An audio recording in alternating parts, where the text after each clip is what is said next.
In 1999, tens of thousands of protesters descended on Seattle with the intent of disrupting a meeting of the World Trade Organization. That event is chronicled in a new movie called Battle in Seattle, starring Oscar winner Charlize Theron and Martin Henderson. And they are with us this morning. Good morning. Good morning. We should make clear this is a fictional account of something that actually did happen. Yes. Right. Yes. These are made-up characters. Well, the events are actual, they're factual, but the characters are fictional. Right. And in this movie, you play who?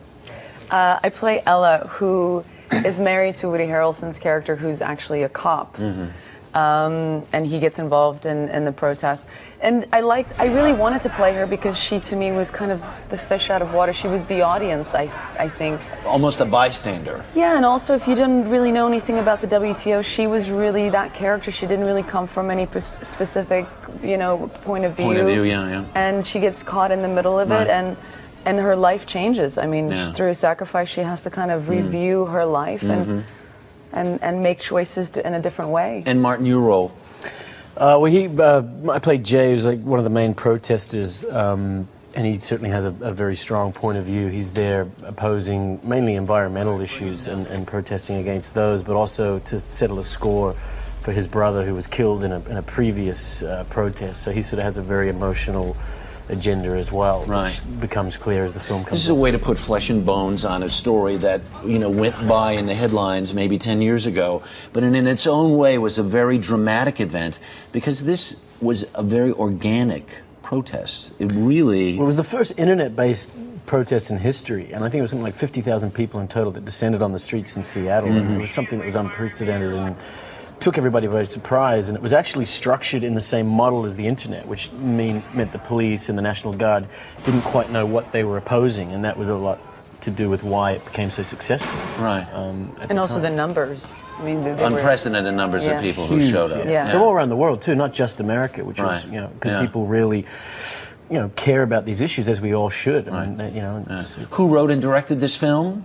A lovely man by the name of Stuart Townsend. Yes, fantastic director. Yeah, who you've known for a while. There's a rumor out there. Right, I'm not gonna justify or validate it here on your show. It's a rumor that we might be dating. Yes. Might be dating, right? But what I read was you read the script first and said, "I want to play this really good role," and he said no. Well, he didn't make it easy. You know.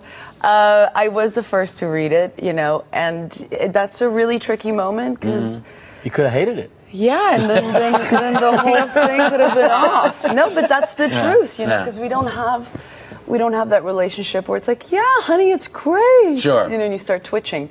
So I knew that I would have to be honest, and then it just turned out to be a really great script, and I started begging from that day on.